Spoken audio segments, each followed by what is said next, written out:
Cek, cek, cek, cek, cek, cek, cek, cek. Ya, Assalamualaikum warahmatullahi wabarakatuh. Perkenalkan, nama saya Nisa Pragisti Faira, mahasiswa dari Universitas Insan Cipta Indonesia, pada jurusan Psikologi. Kali ini saya akan mempresentasikan tentang memahami kebahagiaan dalam mata kuliah positif psikologi. Oke, selanjutnya di sini. Apa itu kebahagiaan?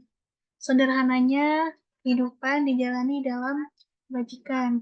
Nah, kebahagiaan adalah sesuatu yang dicari oleh hampir setiap orang di dunia, tetapi uh, sebenarnya kebahagiaan itu, menurut psikologi, kebahagiaan dapat didefinisikan sebagai kondisi emosi yang positif, seperti kepuasan, sukacita, dan ketenangan.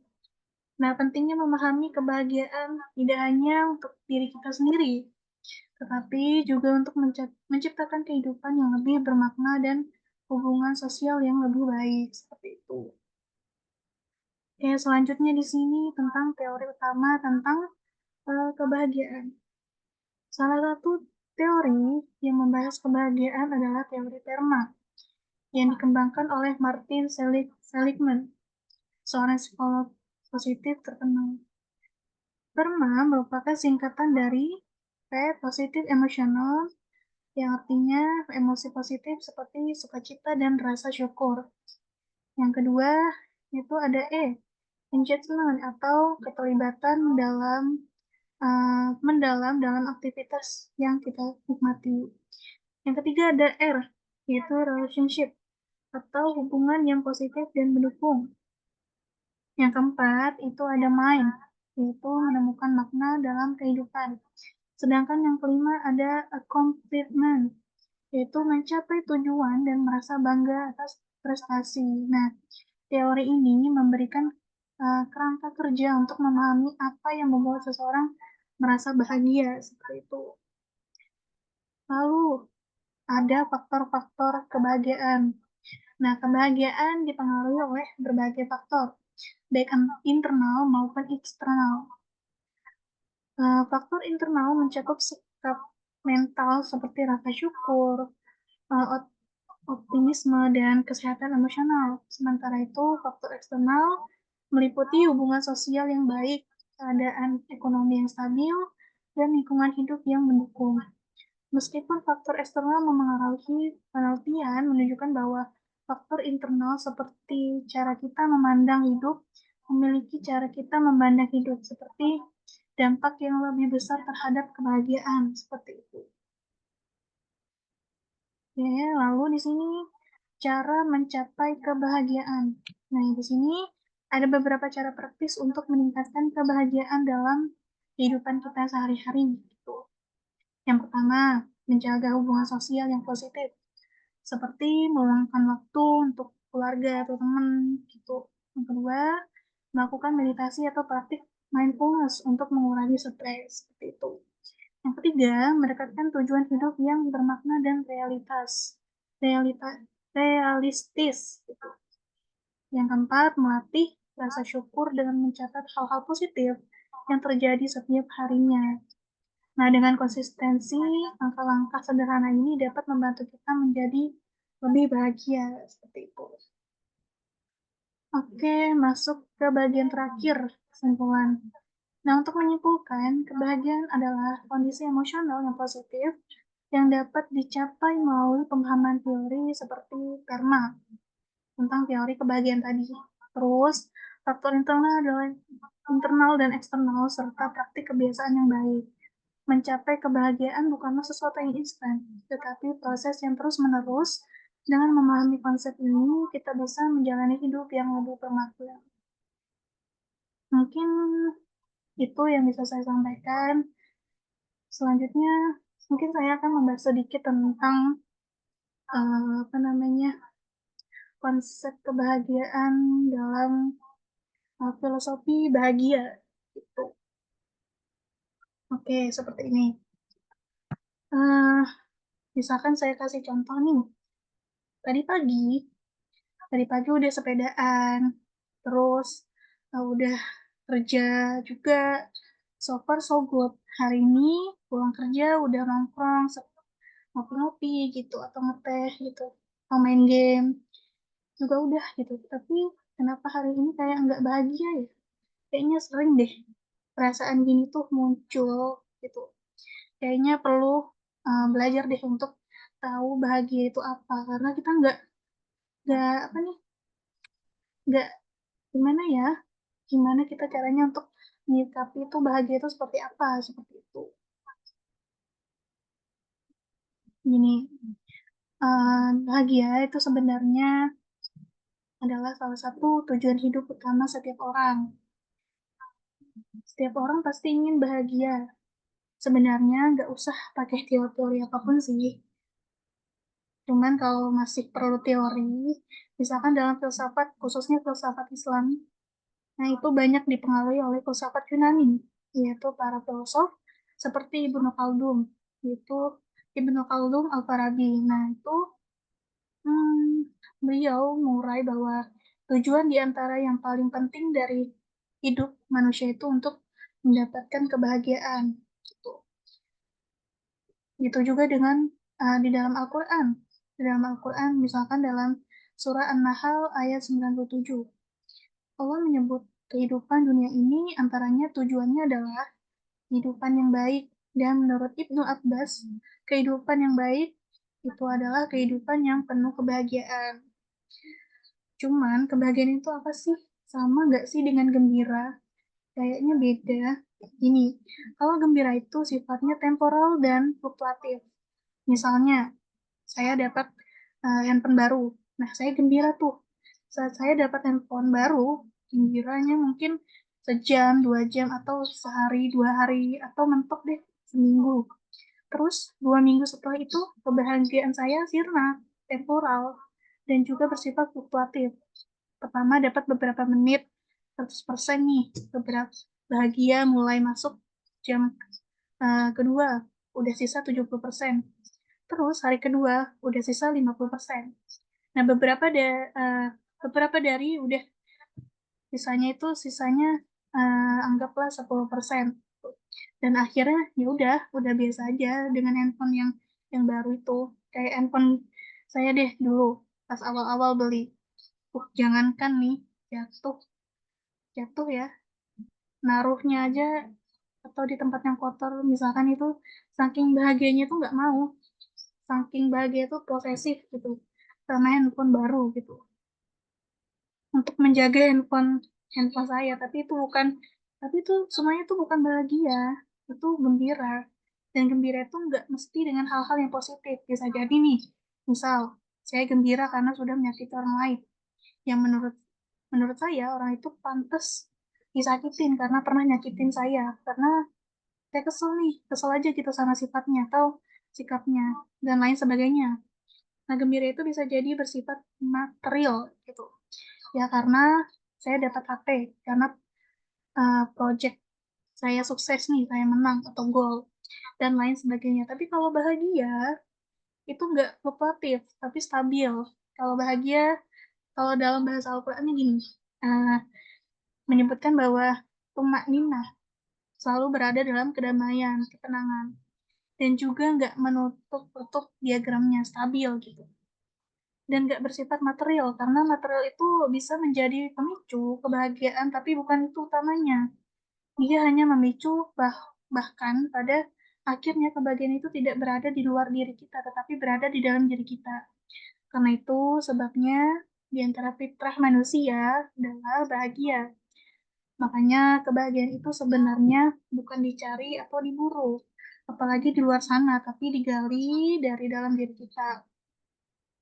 Karena kamu tuh gak bisa tuh menciptakan prakondisi di luar sana agar selalu membuat membuat kamu excited dan mendukung kamu agar selalu bahagia dan gak pernah sedih atau takut. Gak mungkin ya, namanya juga manusia gitu. Anda aja tuh orang yang ngeselin di luar sana gitu, kayak namanya juga sungai ada, ya gitu lah.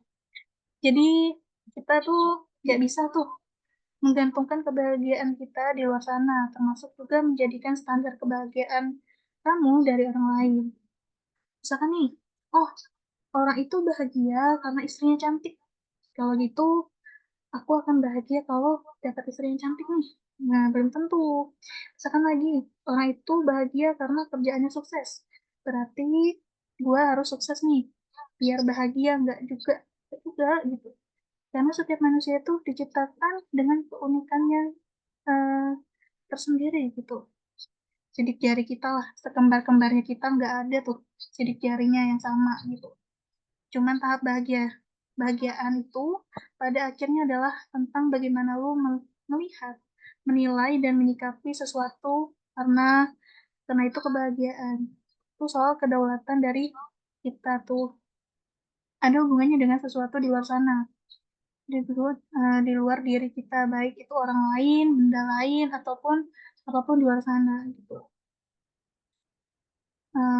Misal di luar diri kita, bahkan per pasal bilang misal bisa jadi kesuksesan kita apa ya, kesuksesan kita itu bahkan nggak bisa bikin kita gembira, tapi bikin kita sengsara. Ya gampang aja sih, bayangin beberapa banyak orang yang justru karena sukses dia nggak gembira, kayak punya waktu untuk menjalani hobi, untuk berwisata, bahkan untuk sekedar kumpul dengan keluarga karena ngurusin segala hal kesuksesan bisnisnya gitu.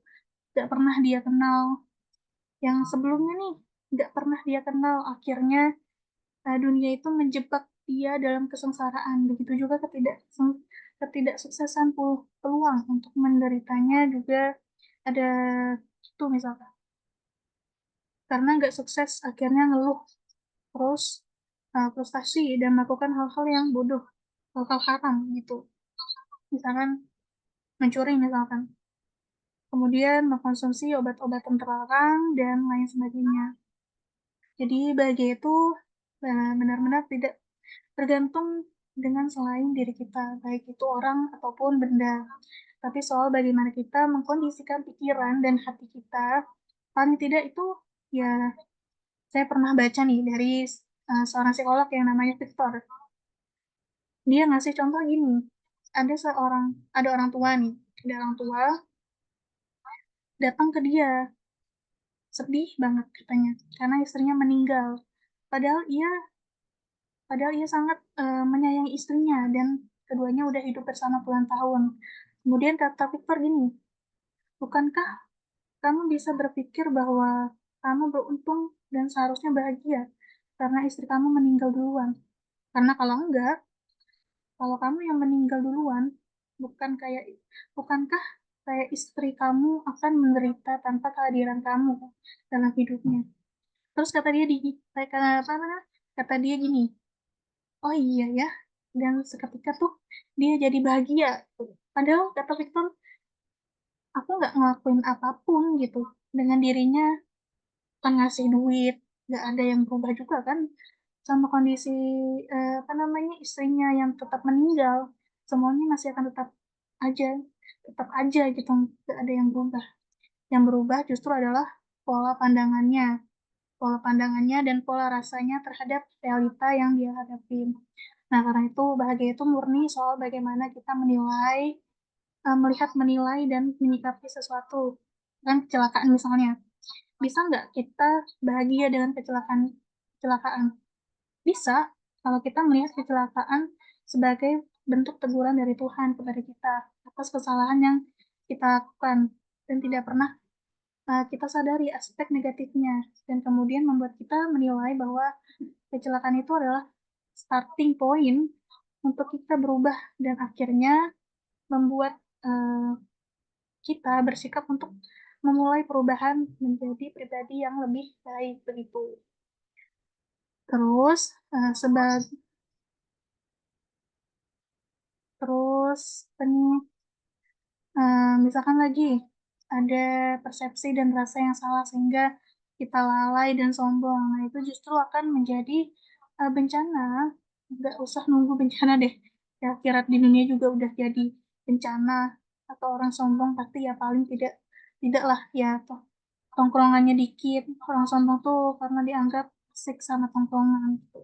Jadi bahagia itu kayaknya kayaknya itu kayaknya pada akhirnya sebagai seorang muslim, bahagia itu adalah merasa atau menerima segala ketentuan yang menimpa kita karena kita yakin nih, kita sudah berusaha ikhtiar dengan maksimal dan hasil yang diberikan itu dari Allah dan pastilah yang terbaik untuk kita karena Allah yang lebih tahu nih mana yang lebih baik untuk kita. Persis kertas sinali saya nih lebih suka yang terjadi pada diri saya adalah apa yang bukan menjadi kehendak saya tetapi kehendak Allah. Nah, karena itu pasti kehendak Allah itu jauh lebih baik, lebih indah dari kehendak signal kita gitu. Makanya dalam Al-Quran Allah bilang, Allah inna awliya, Allah lah para kekasih. Allah itu dia nggak pernah takut, nggak pernah sedih, selalu bahagia karena dia selalu menjadikan Allah sebagai yang utama dalam hidupnya sehingga semuanya menjadi indah karena datangnya dari Allah. Tapi bukan berarti kita nggak boleh sukses sih, karena kadang orang itu sebagian berpandangan, oh memang kalau orang Islam itu di dunia sedih, soalnya nanti di akhirat bahagia. Gak gitu sih. Makanya di dalam Al-Quran tuh saya pernah baca surah apa ya? Surah Al-Baqarah ayat 25. Yang orang surga itu katanya nanti akan mengatakan bahwa kebahagiaan yang saya rasain di sini nih ternyata juga pernah dalam bentuk yang minimalis saya rasakan di dunia. Jadi bukan berarti oh di dunia kalau orang beriman dan orang muslim pasti sengsara. Gak apa-apa sukses, malah penting sukses karena banyak ibadah yang hanya bisa dilakukan oleh orang sukses. Contohnya haji lah atau zakat.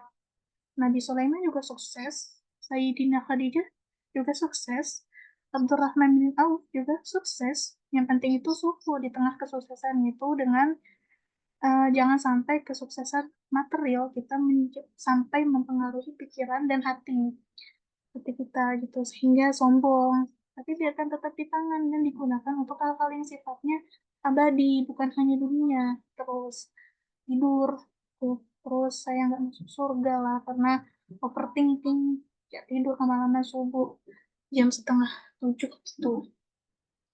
Jadi kebahagiaan itu tidak dipandang oleh beberapa hal gitu.